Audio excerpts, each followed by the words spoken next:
आज भजन संहिता 22 के पहले भाग का वचन है। आज का पाठ कहता है कि जब वह मसीहा यीशु इस पृथ्वी पर आएंगे तो उन्हें ऐसे कष्टों का सामना करना पड़ेगा जैसे कि उन्हें परमेश्वर द्वारा त्याग दिया गया हो और उन्हें सहायता न मिल रही हो। इसके साथ ही यह भी कहता है कि वह क्रूस का कष्ट परमेश्वर के साथ होने और परमेश्वर द्वारा संप्रभु रूप से किए जाने वाले कार्य हैं। इसके अलावा यह मसीहा यीशु के क्रूस के कष्ट के दर्द और दुख के बारे में बताता है। तो यह क्या कहता है? आज हम इस बारे में जानेंगे और अनुग्रह साझा करेंगे। सबसे पहले आज का पाठ कहता है कि जब वह मसीहा यीशु इस पृथ्वी पर आएंगे तो उन्हें ऐसे कष्टों का सामना करना पड़ेगा जैसे कि उन्हें परमेश्वर द्वारा त्याग दिया गया हो और उन्हें सहायता न मिल रही हो। आज के पाठ भजन संहिता 22 के पद 1 से 2 में कहा गया है, हे मेरे परमेश्वर, तूने मुझे क्यों छोड़ दिया? तू मेरी सहायता करने और मेरे कराहने की आवाज सुनने से क्यों दूर रहता है? हे मेरे परमेश्वर, मैं दिन को पुकारता हूँ और तू उत्तर नहीं देता, और रात को भी मैं मौन नहीं रहता, पर तू जवाब नहीं देता। हे मेरे परमेश्वर, तूने मुझे क्यों छोड़ दिया? तू मेरी सहायता करने और मेरे कराहने की आवाज सुनने से क्यों दूर रहता है? ये शब्द मसीहा यीशु की उस स्थिति को दर्शाते हैं जैसे कि वे क्रूस पर लटके हुए अपना लहू बहाते हुए मृत्यु के करीब हों और प्रार्थना कर रहे हों। इस दृष्टि से यहाँ प्रयुक्त उत्तम पुरुष मैं उस मसीहा यीशु की ओर संकेत करता है जो क्रूस पर अपना लहू बहाते हुए मृत्यु की ओर बढ़ रहे हैं। अर्थात भविष्य में जब वह मसीहा यीशु शरीर धारण करके इस पृथ्वी पर आएंगे तो उन्हें ऐसे कष्टों का सामना करना पड़ेगा जैसे कि उन्हें परमेश्वर द्वारा त्याग दिया गया हो और परमेश्वर की सहायता न मिल रही हो। तो इस भविष्यवाणी का क्या हुआ? हम देखते हैं कि यह भविष्यवाणी इस वचन के घोषित होने के लगभग 1000 साल बाद यीशु के माध्यम से बिल्कुल वैसी ही पूरी हुई। मत्ती 27:46 में कहा गया है, तीसरे पहर के निकट यीशु ने बड़े शब्द से चिल्लाकर कहा, एली एली लामा शबक्तनी। अर्थात हे मेरे परमेश्वर, तूने मुझे क्यों छोड़ दिया? एली एली लामा शबक्तनी अर्थात हे मेरे परमेश्वर, तूने मुझे क्यों छोड़ दिया? हे मेरे परमेश्वर, मैं दिन को पुकारता हूँ और तू उत्तर नहीं देता, और रात को भी मैं मौन नहीं रहता, पर तू जवाब नहीं देता। इसलिए क्योंकि मसीहा यीशु स्वयं इन सभी स्थितियों और कारणों को बहुत अच्छी तरह जानते हैं, वे क्रूस पर थोड़ा भी असंतोष या शिकायत नहीं करते और न ही निराश या हताश होते हैं, बल्कि इसके विपरीत परमेश्वर के प्रति पूर्ण विश्वास और घनिष्ठता प्रकट करते हैं। यहाँ है मेरे परमेश्वर शब्द पद 1 और 2 में 3 बार दोहराया गया है, जो परमेश्वर के प्रति मसीहा यीशु के विश्वास और घनिष्ठता को बहुत अच्छी तरह दर्शाता है। यह एक ऐसी प्रार्थना कही जा सकती है, ओ मेरे परमेश्वर,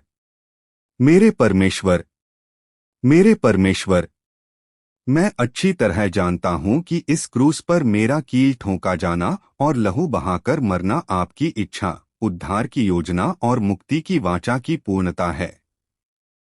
ओह मेरे परमेश्वर,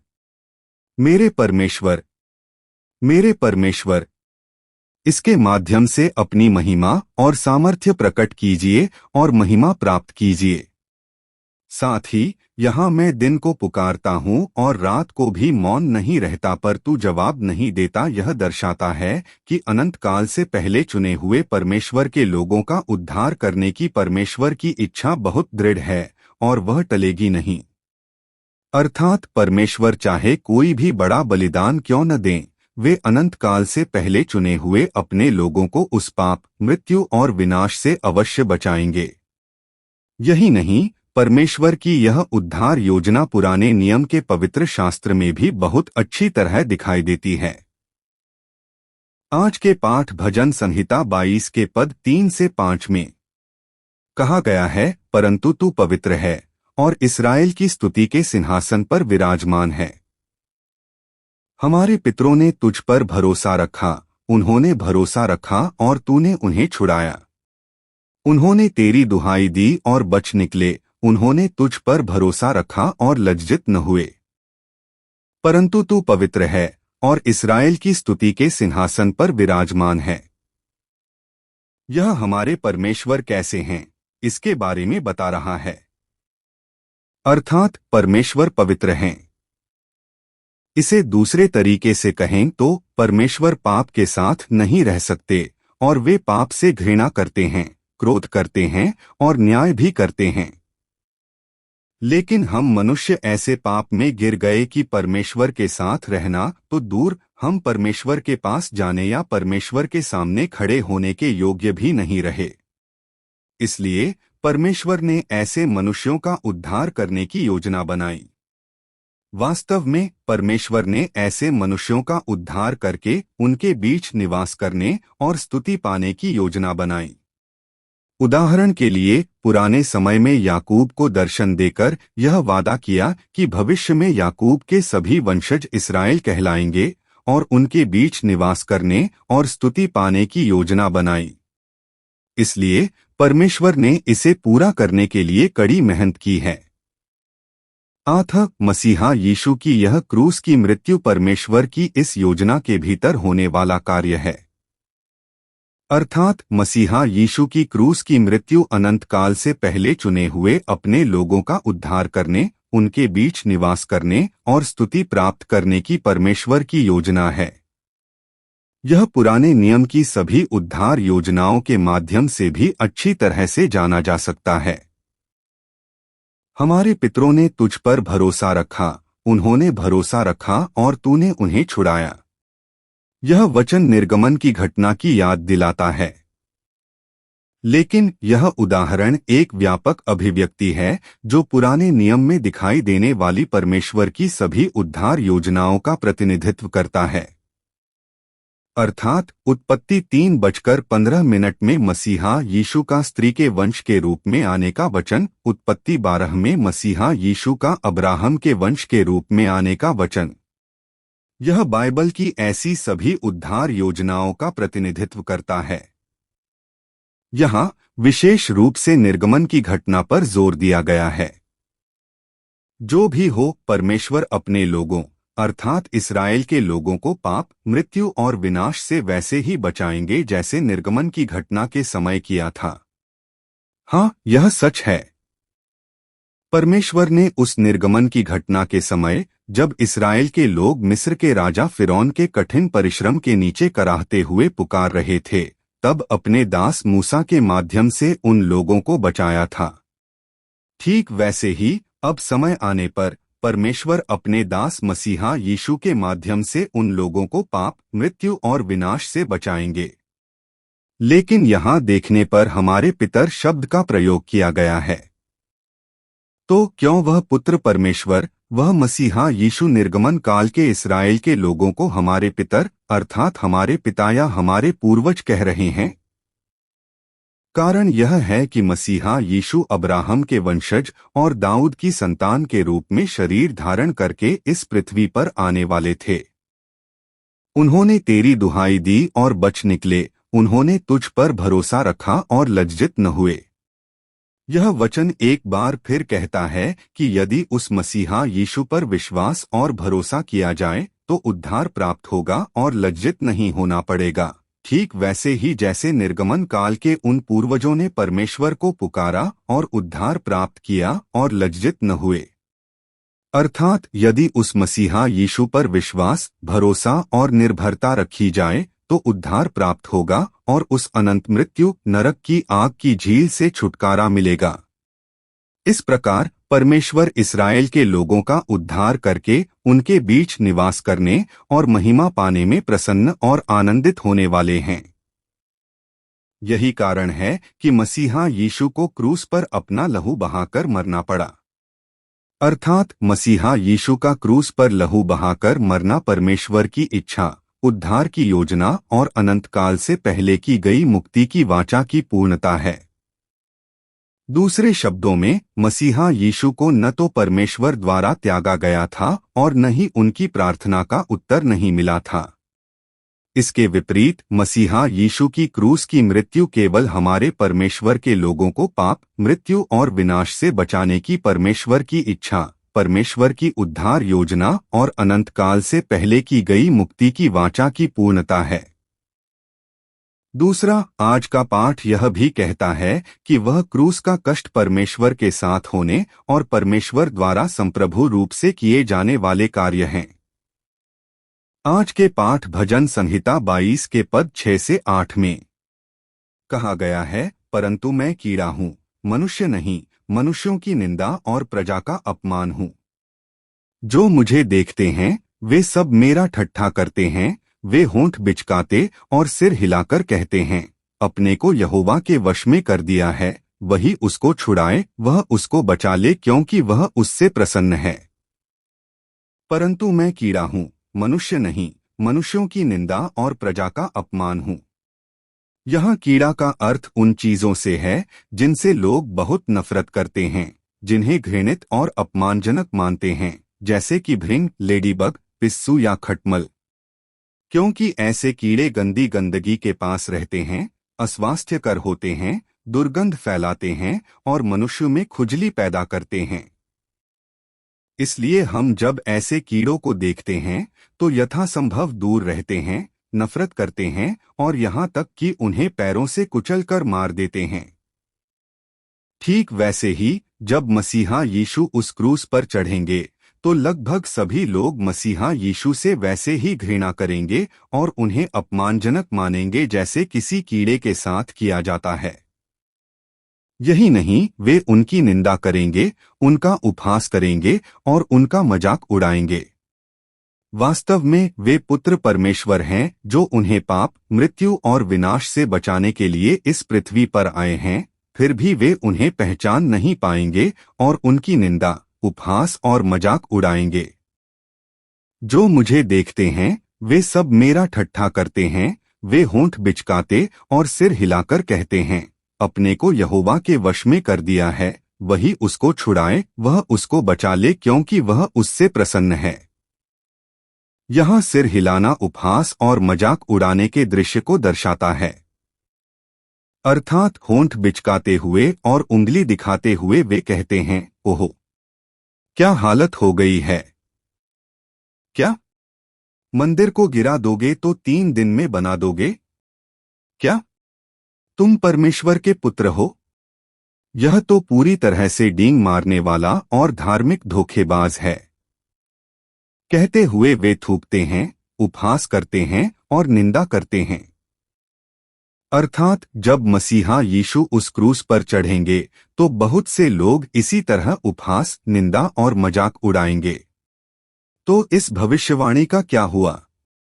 मत्ती 27:39 से 44 में कहा गया है, और मार्ग से जाने वाले अपना सिर हिला हिलाकर उसकी निंदा करते हुए कहते थे, हे मंदिर के ढाने वाले और 3 दिन में बनाने वाले, अपने को बचा। यदि तू परमेश्वर का पुत्र है तो क्रूस पर से उतरा। वैसे ही महायाजक भी शास्त्रियों और पुरनियों के साथ ठट्ठा करके कहते थे, इसने दूसरों को तो बचाया पर अपने को नहीं बचा सकता। यह तो इस्राएल का राजा है, अब क्रूस पर से उतर आए तो हम उस पर विश्वास करें। इसने परमेश्वर पर भरोसा रखा है, यदि वह इसे चाहता है तो अब इसे छुड़ा ले, क्योंकि इसने कहा था, मैं परमेश्वर का पुत्र हूँ। और डाकू भी जो उसके साथ क्रूस पर चढ़ाए गए थे, इसी प्रकार उसकी निंदा करते थे। इसने परमेश्वर पर भरोसा रखा है, यदि वह इसे चाहता है तो अब इसे छुड़ा ले। यह वचन उस स्थिति के बारे में बता रहा है जब इस पृथ्वी पर आए यीशु क्रूस पर चढ़े हुए थे और उनके आसपास के लोगों की निंदा, उपहास और मजाक के बारे में। आपको क्या लगता है? हम देख सकते हैं कि बहुत से लोग क्रूस पर चढ़े यीशु को देखकर हर तरह की निंदा, उपहास और मजाक उड़ा रहे हैं। अरे, चूंकि इसने परमेश्वर पर भरोसा और आश्रय लिया है तो परमेश्वर इसे बचा लेंगे। परमेश्वर इससे प्रसन्न हैं तो इसे उस क्रूस पर से उतार देंगे। कहते हुए अपना सिर हिलाना और उंगली दिखाना। हम देख सकते हैं कि आज के पाठ की भविष्यवाणी बिल्कुल वैसे ही पूरी हो रही है।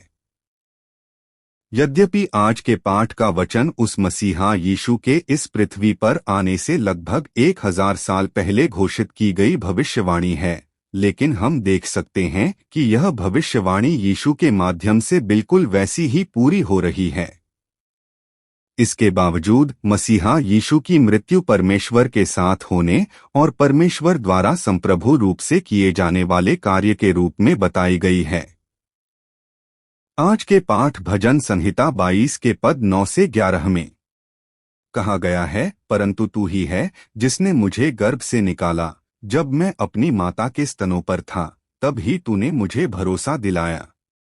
मैं जन्मते ही तुझ पर छोड़ दिया गया, माता के गर्भ ही से तू मेरा परमेश्वर है। मुझसे दूर न हो, क्योंकि संकट निकट है और कोई सहायक नहीं। परंतु तू ही है जिसने मुझे गर्भ से निकाला, जब मैं अपनी माता के स्तनों पर था तब ही तूने मुझे भरोसा दिलाया।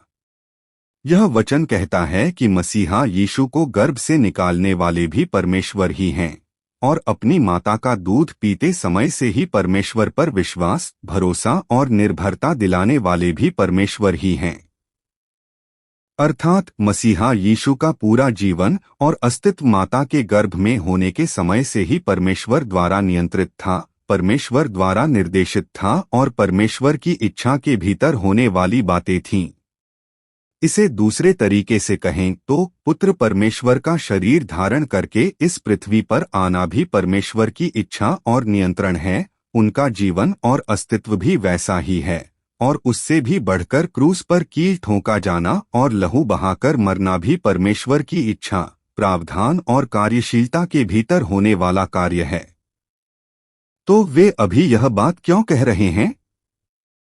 अभी स्थिति क्या है? अभी स्थिति यह है कि सभी लोग क्रूस पर कील ठोंके हुए लहू बहाकर मरते हुए यीशु की ओर निंदा, उपहास और मजाक उड़ा रहे हैं। तो वे इतनी निंदा, उपहास और मजाक क्यों उड़ा रहे हैं? कारण यह है कि क्योंकि यीशु ने ईश निंदा की थी, परमेश्वर के नाम को अपमानित किया था, इसलिए वे सोच रहे थे कि उन्हें परमेश्वर की ओर से श्राप मिल रहा है। अर्थात वे सोच रहे थे कि यीशु ने परमेश्वर के मंदिर को गिराने के लिए उकसाया और फिर 3 दिन में वापस बनाने की डींग मारी और स्वयं को परमेश्वर का पुत्र होने का दावा करते हुए परमेश्वर का अपमान किया, इसलिए वे क्रूस पर मर रहे हैं। लेकिन यीशु का उत्तर वैसा नहीं है।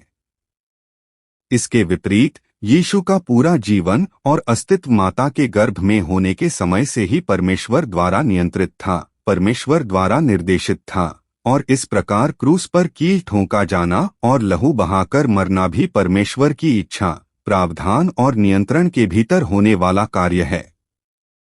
यह किसी भी तरह से श्राप नहीं है, बल्कि परमेश्वर के साथ होने और परमेश्वर द्वारा किया जाने वाला कार्य है। मैं जन्मते ही तुझ पर छोड़ दिया गया, माता के गर्भ ही से तू मेरा परमेश्वर है। इसके विपरीत यीशु का पूरा जीवन और अस्तित्व जन्म के समय से ही परमेश्वर को सौंप दिया गया था और गर्भ से निकलने के समय से ही परमेश्वर उनके परमेश्वर थे। अर्थात यीशु स्वयं जन्म के समय से ही पूरी तरह से परमेश्वर पर निर्भर थे और उन्होंने अपना पूरा जीवन और अस्तित्व परमेश्वर को सौंप दिया था। यही नहीं, यीशु स्वयं जन्म के समय से ही परमेश्वर को अपने परमेश्वर के रूप में जानते थे, अपने परमेश्वर के रूप में सेवा करते थे और केवल परमेश्वर के भीतर कार्य करते थे। वे हमेशा परमेश्वर के साथ रहे, परमेश्वर की स्तुति की और परमेश्वर के भीतर कार्य किया। उन्होंने कभी परमेश्वर को नहीं छोड़ा या परमेश्वर से अलग होकर कोई कार्य नहीं किया। दूसरे शब्दों में, उन्होंने कभी परमेश्वर को अपमानित नहीं किया, परमेश्वर का नाम व्यर्थ नहीं लिया या उनकी दिव्यता का अपमान नहीं किया। वास्तव में उन्होंने कभी कोई पाप नहीं किया। इसलिए उनका क्रूस पर मरना परमेश्वर का श्राप नहीं, बल्कि परमेश्वर की इच्छा के भीतर होने वाला कार्य है। मुझसे दूर न हो, क्योंकि संकट निकट है और कोई सहायक नहीं। इसलिए परमेश्वर निश्चित रूप से मुझसे दूर नहीं होंगे और उस संकट में मेरी सहायता करेंगे। यहाँ मुझसे दूर न हो को बाइबल में आज्ञावाचक के रूप में अनुवादित किया गया है, लेकिन वास्तव में यह साधारण वर्तमान और अपूर्ण काल में है, इसलिए दूर नहीं होंगे कहना अधिक सही है। साथ ही यहाँ यह संकट क्रूस की मृत्यु की ओर संकेत करता है, अर्थात परमेश्वर निश्चित रूप से उस मसीहा यीशु के निकट रहेंगे और उस मृत्यु से पुनर्जीवित होने में सहायता करेंगे। दूसरे शब्दों में, भले ही कोई सहायता करने वाला न हो और भले ही सभी लोग यीशु की निंदा, उपहास और मजाक उड़ा रहे हों, परमेश्वर निश्चित रूप से यीशु के साथ रहेंगे और उस मृत्यु से पुनर्जीवित होने में सहायता करेंगे। अंत में आज का पाठ उस मसीहा यीशु के क्रूस के कष्ट के दर्द और दुख के बारे में बताता है। आज के पाठ भजन संहिता 22 के पद 12 से 18 में कहा गया है, बहुत से सांडों ने मुझे घेर लिया है, बाशान के बलवंत सांडों ने मुझे चारों ओर से घेर लिया है। उन्होंने मुझ पर अपना मुंह वैसे ही खोला जैसे फाड़ने वाला और गर्जने वाला सिंह। मैं जल के समान बह गया और मेरी सब हड्डियां उखड़ गई हैं, मेरा हृदय मोम के समान हो गया है, वह मेरी अंताड़ियों के बीच पिघल गया है।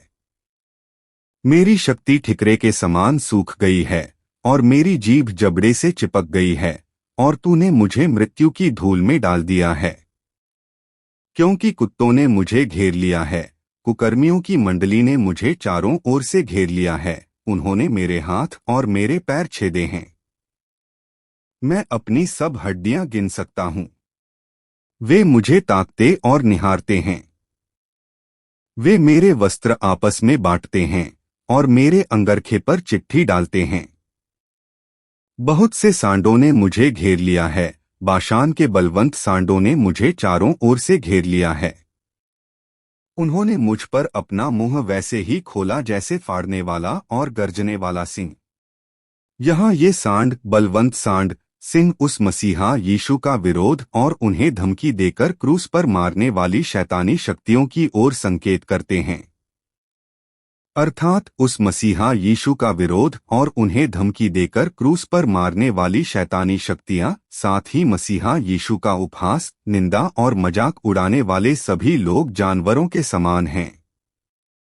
यही नहीं, जब वह समय आएगा तो वे जानवर जैसे लोग मसीहा यीशु को घेर लेंगे, अपना मुंह खोलकर मसीहा यीशु को फाड़ डालेंगे और सिंह की तरह गरजेंगे। वास्तव में मसीहा यीशु उन्हें पाप, मृत्यु और विनाश से बचाने के लिए शरीर धारण करके इस पृथ्वी पर आए थे, लेकिन वे उन्हें पहचान नहीं पाएंगे और जानवरों की तरह व्यवहार करेंगे। मैं जल के समान बह गया और मेरी सब हड्डियां उखड़ गई हैं, मेरा हृदय मोम के समान हो गया है, वह मेरी अंताड़ियों के बीच पिघल गया है। यह क्रूस पर चढ़े हुए उस मसीहा यीशु की असहायता के बारे में बता रहा है। जब उस गिलास में रखा पानी जमीन पर गिर जाता है तो हम देख सकते हैं कि वह पानी अपना आकार खो देता है और बिखर कर असहाय हो जाता है। मसीहा यीशु का शरीर भी वैसा ही होगा। साथ ही यदि हमारे शरीर की सभी हड्डियां अपने स्थान से हटकर उखड़ जाएं, तो हमारा शरीर भी ऑक्टोपस या स्क्विड की तरह अपना आकार खो देगा और ढीला हो जाएगा। मसीहा यीशु का शरीर भी वैसा ही होगा। साथ ही यहाँ यह मेरा हृदय शरीर के आंतरिक अंगों का भी अर्थ दे सकता है, और यदि शरीर के आंतरिक अंग मोम की तरह पूरी तरह पिघल जाएं, तो वे भी कोई भूमिका नहीं निभा पाएंगे और असहाय हो जाएंगे। मसीहा यीशु उस क्रूस पर कील ठोंके जाने के कारण इस प्रकार असहाय हो जाएंगे। क्या यह सच नहीं है? वे उस क्रूस पर कील ठोंके हुए कुछ भी न कर पाने वाली प्रयोगशाला में रखे किसी मृत जीव के समान स्थिति में होंगे। मेरी शक्ति ठिकरे के समान सूख गई है और मेरी जीभ जबड़े से चिपक गई है, और तूने मुझे मृत्यु की धूल में डाल दिया है। उस क्रूस पर लटके हुए शरीर से सारी शक्ति निकल जाने और उस तपती धूप में ठिकरे की तरह सूख जाने या जीभ जबड़े से चिपक जाने वाली मसीहा यीशु की प्यास के बारे में भविष्यवाणी कर रहा है। अर्थात वे इस प्रकार मृत्यु की ओर बढ़ेंगे। तो इस भविष्यवाणी का क्या हुआ? यूहन्ना 19:28 से 30 में कहा गया है, इसके बाद यीशु ने यह जानकर कि अब सब कुछ पूरा हो चुका है, इसलिए कि पवित्र शास्त्र की बात पूरी हो, कहा, मैं प्यासा हूँ। जब यीशु ने वह सिरका लिया तो कहा, पूरा हुआ, और सिर झुकाकर प्राण त्याग दिए। मैं प्यासा हूँ। यीशु को पिछले दिन विरोधियों द्वारा पकड़ा गया था, हर तरह का अपमान और तिरस्कार सहा गया था, और बिना एक बूंद पानी पिए बहुत सारा पानी और लहू बह जाने के बाद की स्थिति थी। इसलिए यीशु ऐसी थकावट, निर्जलीकरण और प्यास के बीच मृत्यु की ओर बढ़े। वास्तव में क्रूस की सजा पाने वाले लगभग सभी कैदी इसी प्रकार अत्यधिक थकावट, निर्जलीकरण और प्यास के बीच मृत्यु को प्राप्त होते हैं।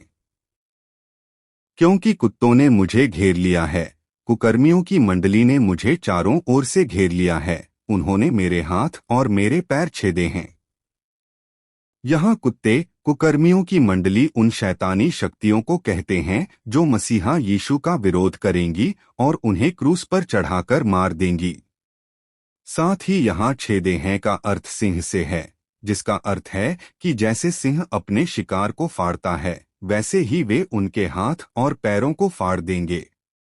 अर्थात वे शैतानी शक्तियां मसीहा यीशु को चारों ओर से घेर लेंगी और उनके हाथ और पैरों को फाड़ देंगी।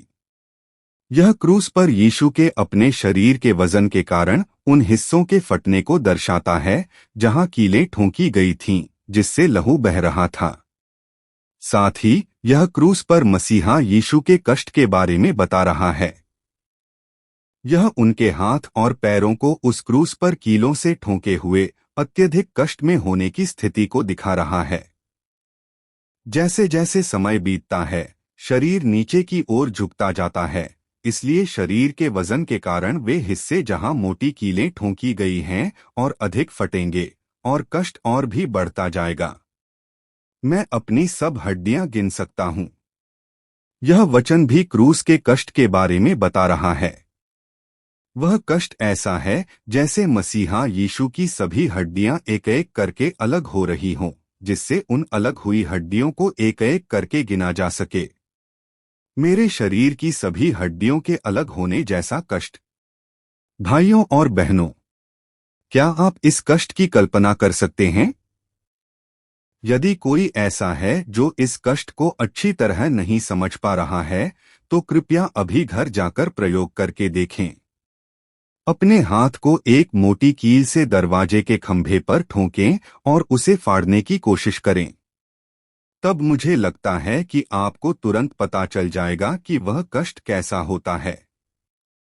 इस प्रकार यीशु ने हमें पाप, मृत्यु और विनाश से बचाने के लिए ठीक इसी भीषण कष्ट को सहा। वे मेरे वस्त्र आपस में बांटते हैं और मेरे अंगरखे पर चिट्ठी डालते हैं। यह मसीहा यीशु के विलाप और दुख के बारे में बता रहा है। आपको क्या लगता है? अभी वह स्थिति है जब मसीहा यीशु उन्हें बचाने के लिए उस क्रूस पर लहू बहाकर मर रहे हैं। लेकिन उनके चारों ओर खड़े लोगों को उस उद्धार में कोई दिलचस्पी नहीं थी, तो उनकी दिलचस्पी किसमें थी? उनकी दिलचस्पी केवल उनके बाहरी वस्त्रों और अंगरखे में थी। इस भविष्यवाणी का क्या हुआ? मरकुस 15:24 में कहा गया है, और उन्होंने उसे क्रूस पर चढ़ाया और उसके वस्त्रों को बांट लिया कि कौन क्या ले, इसके लिए उन्होंने चिट्ठियां डाली। उसके वस्त्रों को बांट लिया कि कौन क्या ले, इसके लिए उन्होंने चिट्ठियां डाली। पुराने समय में वस्त्र एक बहुत बड़ी संपत्ति हुआ करते थे। मूल रूप से कपड़ा बहुत कीमती था और कपड़ों की कीमत बहुत अधिक थी, इसलिए आम लोग अक्सर बाहरी वस्त्र के बिना केवल अंदर के वस्त्र पहनकर ही रहते थे। इसलिए जब किसी कैदी को क्रूस की सजा दी जाती थी, तो यह रिवाज था कि उस कैदी के कपड़े वे सैनिक आपस में बांट लेते थे जिन्होंने सजा को अंजाम दिया था। इसलिए यीशु के बाहरी वस्त्र और अंगरखे को भी उन सैनिकों ने आपस में बांटने के लिए चिट्ठी डाली थी। कौन बाहरी वस्त्र लेगा और कौन अंगरखा लेगा, यह उन्होंने चिट्ठी डालकर तय किया था। यह वास्तव में एक दयनीय और दुखद स्थिति कही जा सकती है। क्या यह सच नहीं है? अभी मसीहा यीशु उन्हें बचाने के लिए उस क्रूस पर लहू बहाकर मर रहे हैं, लेकिन उन्हें इस उद्धार में कोई दिलचस्पी नहीं है, केवल कपड़ों में दिलचस्पी है। यह आज के समय में भी वैसा ही है। चर्च जाने का दावा करते हुए भी हमारे यीशु के उद्धार में कोई दिलचस्पी न रखकर केवल संपत्ति, धन, सम्मान और लोकप्रियता में दिलचस्पी रखने वाले, केवल इस पृथ्वी पर अच्छा खाने और अच्छा रहने में दिलचस्पी रखने वाले लोग हैं। यह वास्तव में एक दयनीय और दुखद स्थिति कही जा सकती है। वास्तव में यीशु उस क्रूस पर से ऐसे लोगों को देख रहे हैं, विलाप कर रहे हैं और दुखी हो रहे हैं। वे मेरे वस्त्र आपस में बांटते हैं और मेरे अंगरखे पर चिट्ठी डालते हैं। यीशु, धन्यवाद। मैं आपका आभारी हूँ। मैं आपसे प्रेम करता हूँ। 2000 साल पहले इस पृथ्वी पर आकर क्रूस पर लहू बहाकर मरने के माध्यम से हमारे सभी पापों का बदला चुकाने और हमें परमेश्वर के लोग, परमेश्वर की संतान बनाकर उस स्वर्ग के राज्य में प्रवेश करने का मार्ग दिखाने के लिए मैं आपको धन्यवाद देता हूँ। हमारे माध्यम से अनंत काल तक स्तुति प्राप्त कीजिए और महिमा प्राप्त कीजिए।